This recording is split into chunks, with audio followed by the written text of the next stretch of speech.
Welcome to the Sports Governance Podcast, the place where we dig into the systems, decisions, and power structures that shape sports all around the world.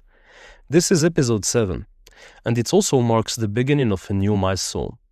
Today is the first episode of a new collaboration with the Iranian Women's Sports Law Association, an organization working at the intersection of sport, law, and women's rights. Over the coming episodes, we will explore how governance structures, legal systems, and international institutions respond or fail to respond when women athletes face repression, exclusion, or professional risk. This collaboration is grounded in one central question: who protects athletes when sport becomes political, and when institutions fall short?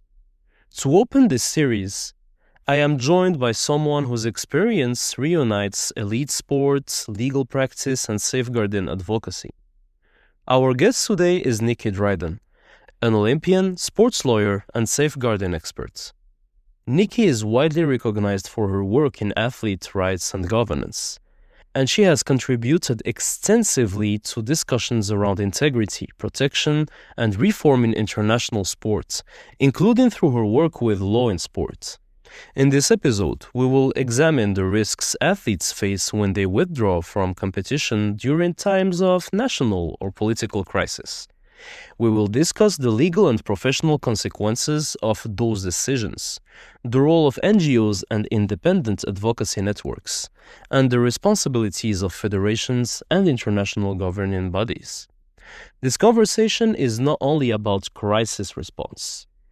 It is about systems, about how sport governs itself when athletes take principled stands, and whether current structures are capable of protecting those who carry the greatest risk. Let's break it down.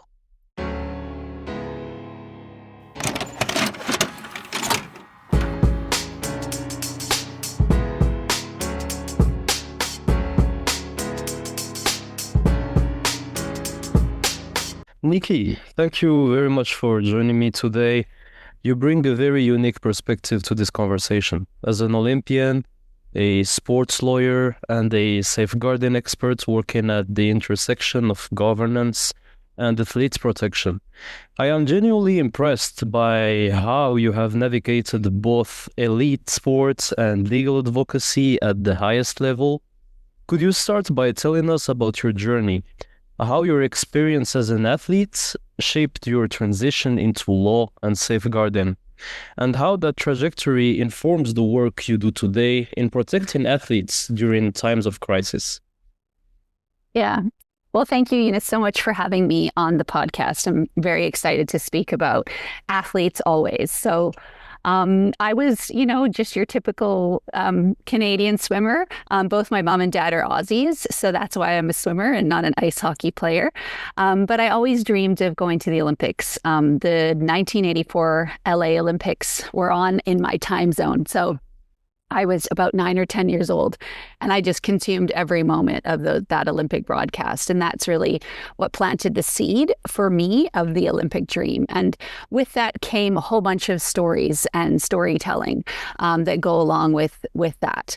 And, I am an Olympian. I'm a 2-time Olympian. I had, on paper, a very successful career, but I always thought I was a failure because I didn't win a gold medal. And it wasn't until I retired from swimming that I was able to reflect more critically on my journey. I was abused as a elite child athlete in high school by my coach, physically and psychologically. And those things really did start to take a toll on me, not just in the later stages of my swimming career, but also in my early career, both first as a sports journalist, which is where I started to really get the bug for critically analyzing the way that sport governance was happening, the way athletes were treated. And so I sort of slowly got into it as a journalist, and then I went to law school, and I was working kind of in both things. As I was in law school, I was also doing a lot of swimming writing. I went to 2 more Olympics as an Olympic journalist. And I really just started to see this the way athletes were treated. And I could feel it from my experience, but then I could also see it. I could see it played out in the way other journalists talked about athletes' performances without critically analyzing the way that the sport was governed or the way that the coaches were leading a particular team. I saw it in the way there was no women on boards. No women CEOs of major sporting organizations. And so I think it all culminated in law school, where I started to, really make this connection between sport and human rights. And nobody was doing it. So when I graduated in 2005 from law school, there was no job sport and human rights lawyer. I had to basically create the sector. And so I started writing, talking about human rights in sport. And now, it is supposed to be embedded in the Olympic movement, although I think there's a lot of failures there. So it was a natural thing for me to want to reach back to other athletes who I saw were being treated badly, whether that was being abused, and that's my interest in safeguarding, or whether it was athletes whose human rights were violated by the sporting organizations and the major sporting events that they competed in. Thank you, Nikki, for the great introduction. And now let's go to the main topic. As a former Olympian, how do you understand the psychological and professional weights of a decision to withdraw from competition during a national or political crisis? The psychological and the professional risks are huge. When you decide to withdraw, you could lose funding, right? A lot of your performances in the Olympics or World Championships, that performance then determines how much you might get funded for the following year or even the following 4 years. So deciding to withdraw from a major competition is going to have huge professional risk because of that loss of funding. You could have, there could be clauses in your athlete agreement that, end your ability to compete for the national team. And I think but then there's also the soft way that sport would retaliate against you by framing it as a performance-based decision, because you become now a problem athlete. Instead of being the athlete who stood up for something, you now become that's that person. We don't want to pick them and select them for the team. There's also implications for visa, immigration status, especially if an athlete is in exile. And then, there's sort of like much more formal blacklisting that isn't subtle. They could also then there's the personal and family implications, right? So there's online abuse and reputational attacks, like a huge thing for young athletes today who are on social media. When you do withdraw, you're isolated from the people that you care about, the people you train with every day, your coach and your teammates. If you withdraw and aren't traveling anymore with the team or able to compete, all of a sudden you're isolated from your support network. Your family members could be threatened back home. And of course, there's the whole sort of mental component to it. Athletes are very singularly focused, which is good and bad. But what it means is when that is taken away from you, whether for a short or long period of time, you can have real difficulty struggling with your identity. And, a lot of athletes experience very severe mental health and depression. And then, of course, like for athletes who are, depending on what kind of thing that they are stepping out about or speaking out about, it could also have legal implications, like they could be arrested back home, depending on, what it is that they're protesting or speaking out against.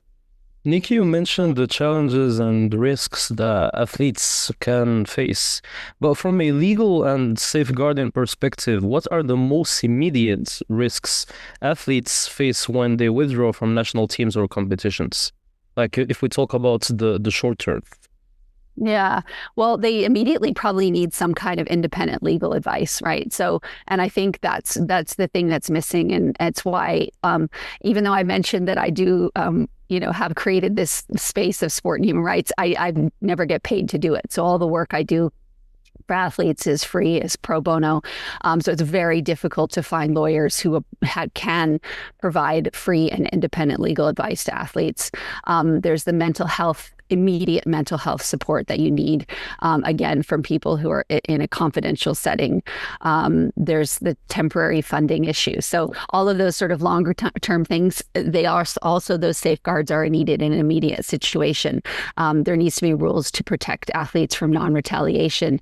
And there has to be like safe reporting pathways. The remedial mechanisms or complaint mechanism in sport are basically don't exist. So, we have all these safeguarding policies in place now for physical harm and athlete abuse, but not for athletes in these particular situations. Nikki, you mentioned earlier that these athletes can become labeled as problem athletes. But why do many athletes end up making these decisions alone without structured legal and institutional guidance? Mm-hmm. Yeah, well, I mean, I think it's because athletes are treated as athletes, right? They are a commodity by most people, whether you're a professional or an amateur, or representing your country. You're not treated as a human being first, as someone who is a rights holder who has opinions.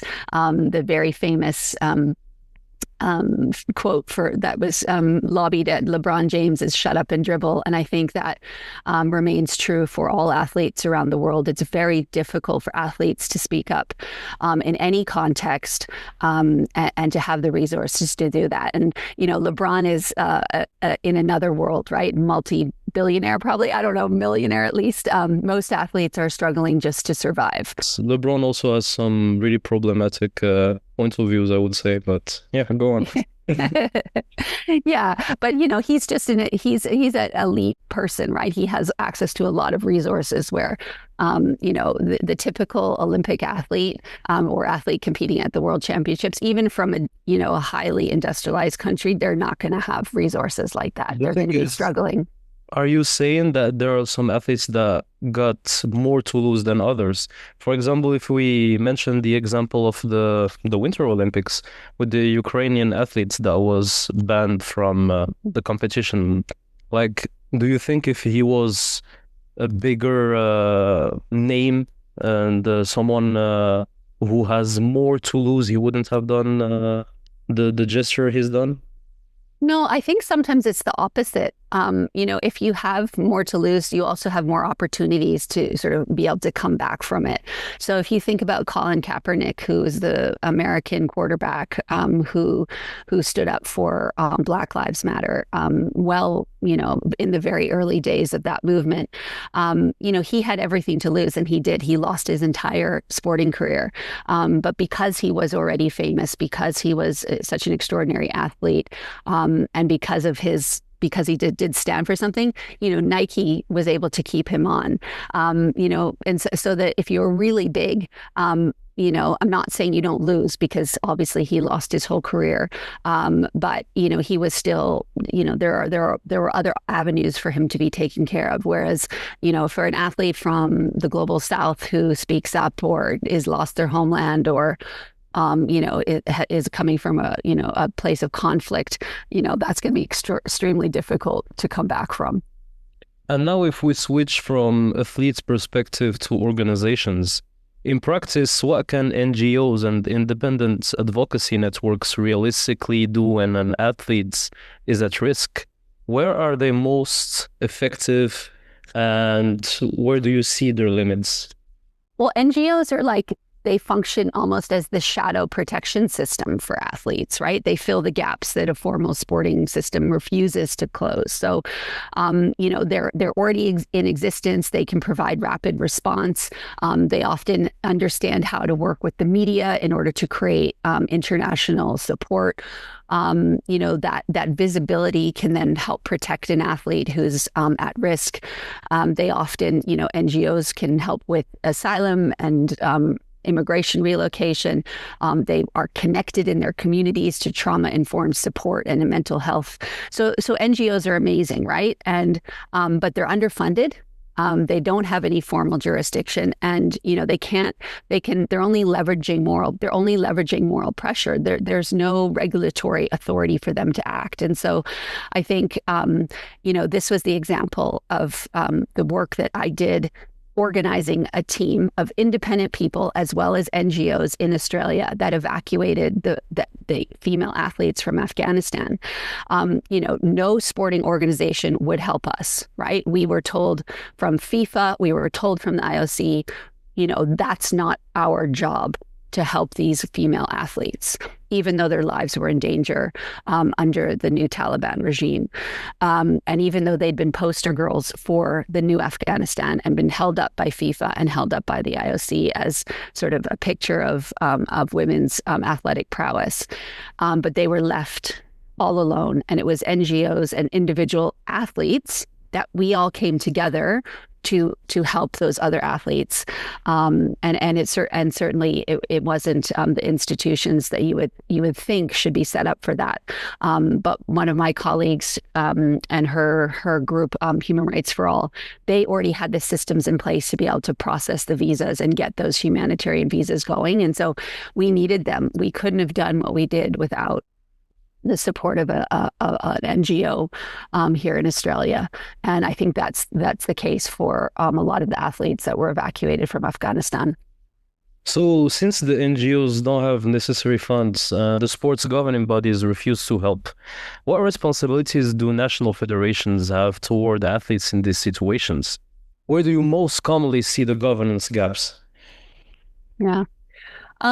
So I think that, if we were looking at, what they should be doing. So if you were a rights-based federation and a rights-based sporting organization that put athletes at the center of your decision-making, at the very, from a broader perspective, you would separate those performance decisions from political expression. So as a very broad thing, because that goes to some of those issues I was talking about around retaliation and, team selection.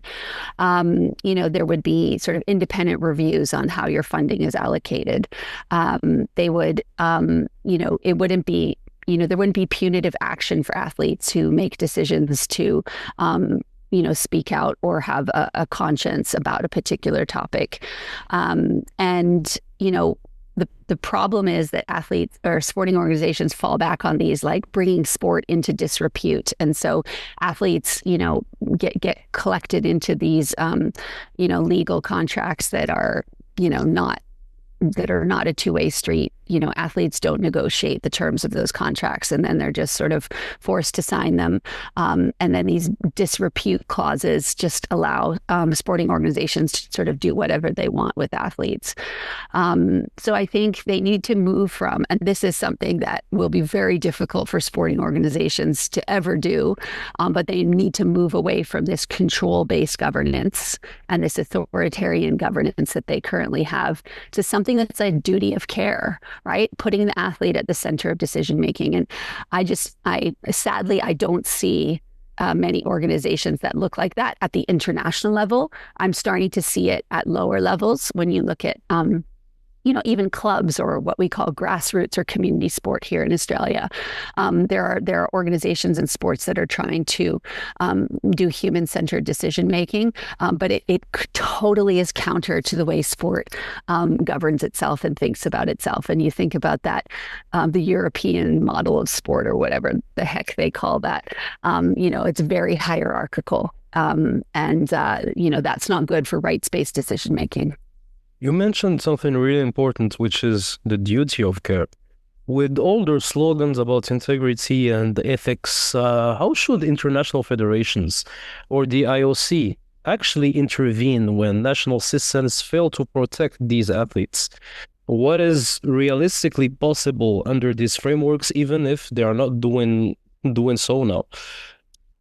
Yeah, I think there was a lot of hope that when the IOC adopted, international human rights principles and agreed to abide by international human rights law, that they would actually do the work to embed that at the NSO level, at the NOC level, National Olympic Committee level, and also with the IFs. And that's part of the work they were supposed to be doing on their sphere of influence.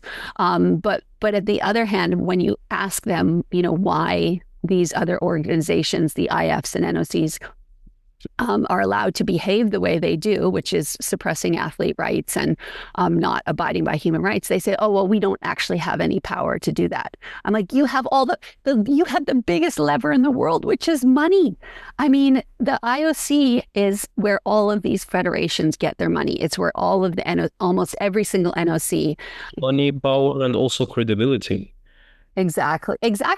They actually get, for an Olympic Committee to operate in a country, the legal system usually passes a law to allow that National Olympic Committee to operate in the country and to control the Olympic properties.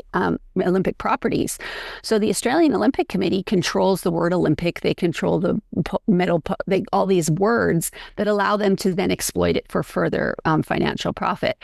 The country of Australia has allowed that to happen because of the prestige and because we care so much about the Olympic movement. But I think governments should start questioning this in places where they've just allowed these entities to operate without and sometimes against domestic law. So if you think about what's happening in Australia with regards to Athletics Australia, who is now doing sex testing, that violates the Australian Sex Discrimination Act. You are not allowed to sex test athletes. They've turned it into a thing where the athlete is consenting in order to do that. But what we have is an international federation pushing a law down onto a country, and it violates our laws, and it violates our human rights laws. And I think it should be the other way, right? We should be lifting up countries and sports need to be lifting people up to this international human rights level.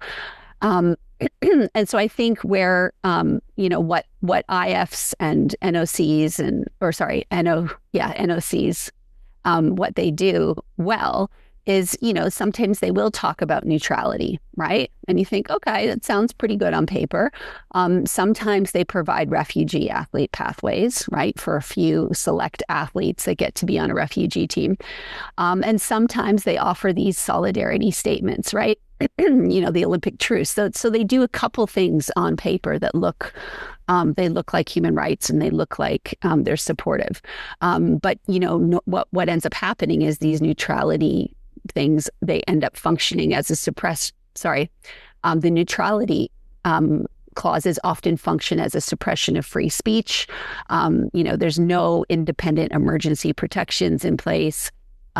There's no anti-retaliation system. So it really, there's no backup to what they're actually talking about.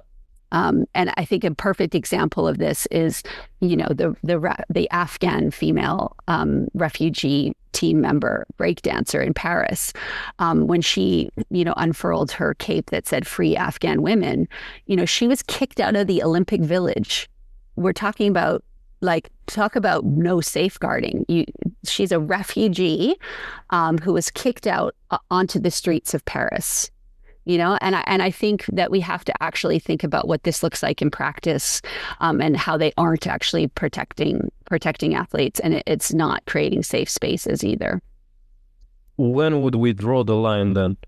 If we remove the concept of neutrality and give athletes more freedom, where would we draw the line in terms of, imagine tomorrow an athlete wanting to do a Zionist propaganda or other kind of propaganda, MAGA propaganda, where would we draw the line then? Yeah, and that's an excellent question, because not all speech is free. So, and every country has slightly different versions of what free speech is. And I think America probably has the broadest definition. But even in the United States, some speech can be curtailed. You can't incite violence, and against a minority group. And that's the sort of level that's the sort of test at international law level. When you start inciting violence or hatred against a group that's, usually in the minority, that's when, it becomes not protected speech.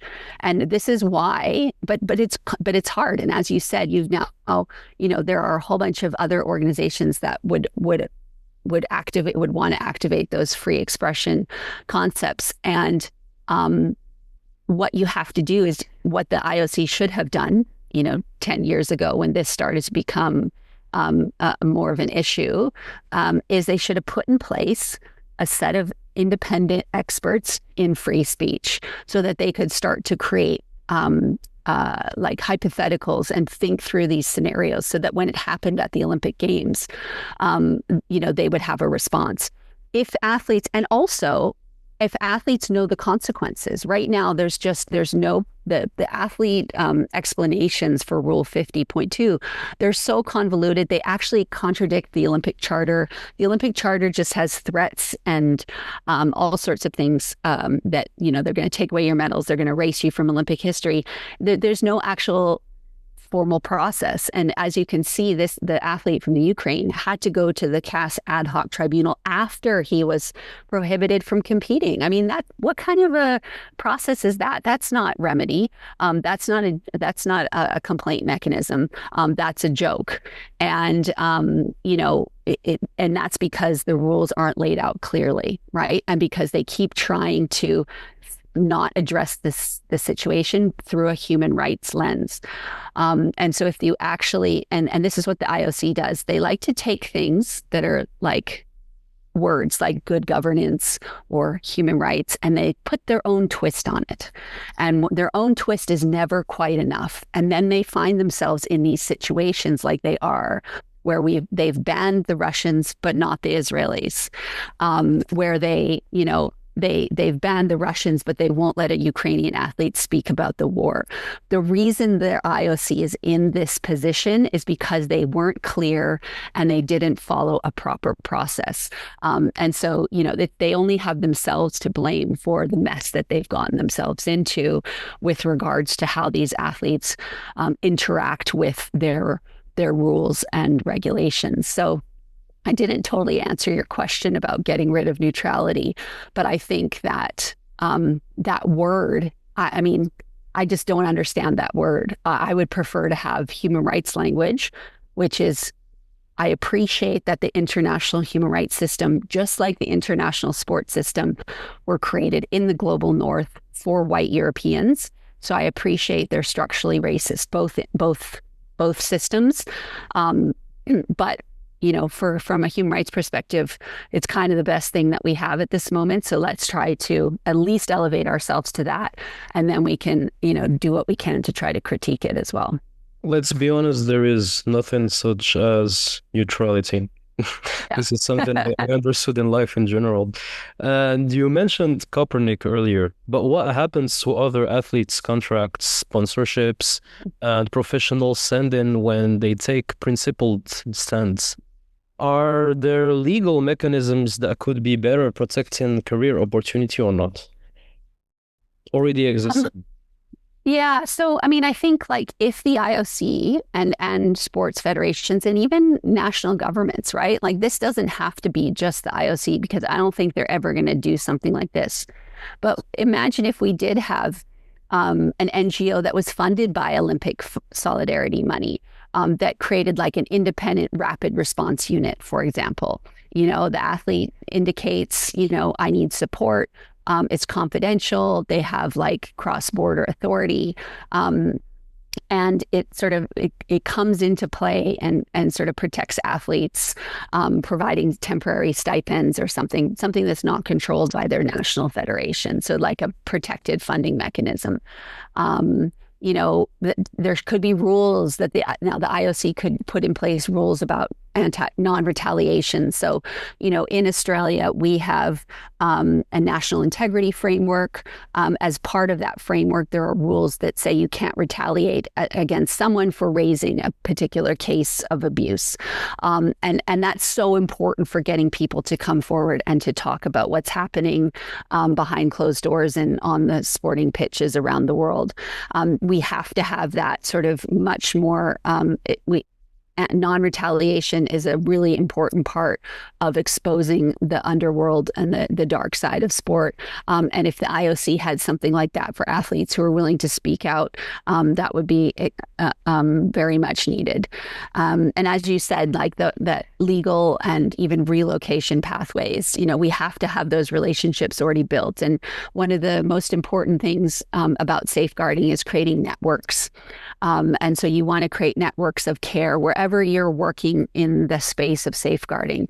You need to have a network of family violence shelters. You need to have a network of mental health supporters. You don't just be a lawyer and have legal connections. You have connections with mental health and medical professionals. If there's a particular department in the police that works on child protection, you have that connection. We need to have that for this topic, right? So when an athlete is unsafe or wants to speak out, there needs to be that sort of network of care for them at the international level. Because after we evacuated the over 80 athletes from Afghanistan to Australia, I think the next thing was Ukraine. And I started getting phone calls. We have, West African athletes who are in Ukraine playing a particular sport in a pro league. Can you help evacuate them? And I was like, this is not my job, one and done. It was an extraordinary amount of work that it took to do that. But unfortunately, the phone doesn't stop ringing, right? I mean, the athletes need protection, and they need that legal support. So I think what you have to, but to have all of that, I mean, I'm not naive. There has to be some threshold questions, right? And I think the whole theme of this podcast around this, sort of withdrawal from competition, whether it's because you are kicked out like the Ukrainian, or because you choose to withdraw, because of a crisis, or because you're a moral imperative. There needs to be a sort of probably definition of what constitutes a protected withdrawal. What is that protected speech, or what is that protected thing? And we have those definitions from international human rights law, so we could easily do that. We want to, think about, does that include, political repression? So you're speaking out. Does it include times of armed conflict or human rights violations? So we want to have that conversation in order to get to a place, so that we could really protect athletes in that moment. But I think what we have to really get to is a place where athletes are, right now, athletes are treated as representatives of the nation when they're winning, when their Olympics are on, and there's a whole bunch of glory put upon them. But as soon as the nation is in crisis, we abandon them as individuals, right? And we need a protection framework that would kind of reconcile those two roles that athletes have. One as the representative of their nation that, that everyone wants to bestow glory on, and one as the voice of the nation in a time of crisis. Nikki, you've already started talking about potential solutions. Now I will give you the keys, okay? If you were to design an independent protection framework for athletes during crisis, what would be its essential components? Well, I would want independent external support. So I would want money and funding from the IOC. And they have it, right? They have money to do a whole bunch of things, and they give out money for all different reasons. You need the will of the IOC. Exactly. So I would need the will of the IOC to identify that this is a problem that needs supporting. But I wouldn't want them involved. I just want their money. Because the problem is, as I mentioned, when they get their hands in something, they tweak it just enough to make it not work properly. They tweak it just enough to make it their own, and then it usually loses the essence of what you're trying to do with it. Then I would want to have, independent experts in, all of those sort of professions and expertise that we need, right? We need legal support. We need immigration support.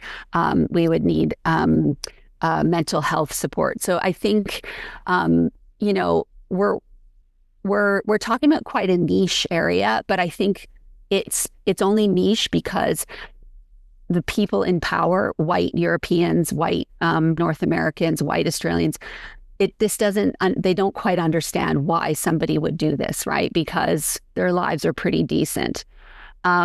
So the people that it's impacting, it disproportionately is impacting athletes from the global south, athletes of color, athletes who don't have power, who want to speak out and use that moment in the international spotlight to speak out.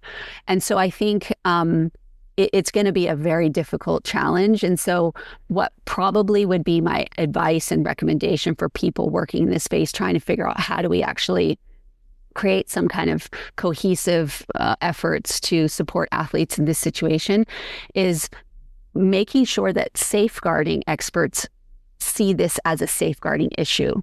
Because one place where the IOC is funding is safeguarding, right? So they're funding the safeguarding hub in Southern Africa. They're funding one in the Pacific. It's really important that we start using human rights language with safeguarding people and making sure that this topic is a safeguarding issue. And it is, right? It really is, because we're coming back down to how do we protect athletes from harm? That's safeguarding. And these are athletes that need a particular type of protection and support. So I would say that there's a lot of global efforts right now talking about, do we create an international safeguarding treaty? Do we create an international safeguarding entity? And we need to get this topic into those conversations because it's never going to be probably something on its own. It's going to have to be part of a safeguarding conversation. Finally, since this is called the Sports Governance Podcast, I would like to end with a more conceptual question. Nikki, how would you define sports governance today? Oh boy, that's a hard one. It's crazy. I always have the same reaction. Whenever I have a guest, it's the same reaction when I ask this question. So for me, I think sport governance is very weak everywhere. And the way I continue to have a positive outlook and to keep trying to make it better is by going between national and international. So when I'm feeling a bit depressed about the state of sport governance in Australia, I'll lean into some of my international work and I'll just have a check-in to see, who are the bright spots in international sport, who's doing good work. And then I usually get frustrated pretty quickly. And then I come back down to Australia or Canada and I have a look and I think, okay, well, these sports are doing some good work. Let me support them. So I think I think where it is successful is when the government who is funding sport uses their leverage to make sure sport improves their governance. And that is happening in places like Australia, where the Australian Sports Commission has requirements that you have to do certain things in order to access funding. The most recent one will be by next year, you have to have 50-50 men and women on the board, or it's, I think, 40-40 and then 20% diverse gender or either gender. So that's a good example of where the government sport funding model is using their power for good, right? To try to make sport better and governance better. And I would love to see the IOC do that at the international level, because right now they don't seem to do that at all. I think it's because it's not transparent. I don't really know how they decide what international federations get money. I think it's based on, popularity at the Olympics, but it should be about governance. And there should be really clear, transparent indicators of why a sport gets more funding over another sport. And it has to be tied to good governance. And it should be also, and part of that should be athlete rights. What today's discussion makes very clear is that athletes' withdrawal during times of crisis is never a simple personal decision. It sits at the intersection of law, governance, safeguarding, and human vulnerability. Athletes who step back or speak out often face immediate professional risks, legal uncertainty, and long-time career consequences. We explored how, in the absence of clear institutional protection, NGOs and independent advocacy networks often become first responders. providing legal guidance, safeguarding supports, and strategic visibility. At the same time, this raises deeper governance questions. What responsibilities do national federations carry? Where should international bodies intervene? And why do so many systems leave athletes navigating these risks alone? Perhaps most importantly, this conversation highlights that athlete protection cannot be reactive. It requires pre-existing frameworks, education, and independent structures that allow athletes to make informed decisions without sacrificing their careers or well-being. This episode sets the tone for our collaboration with the Iranian Women's Sports Law Association. Over the coming episodes, we will continue to examine how governance systems respond to crisis and what meaningful protection for athletes should actually look like in practice. If you enjoyed this episode and want to help shape the next ones, let me know in the comments what topics you would like explored. If you found this useful, make sure to follow the podcast on streaming platforms and LinkedIn. You are listening to the Sports Governance Podcast by Younes Firari. Thank you for tuning in. Until next time.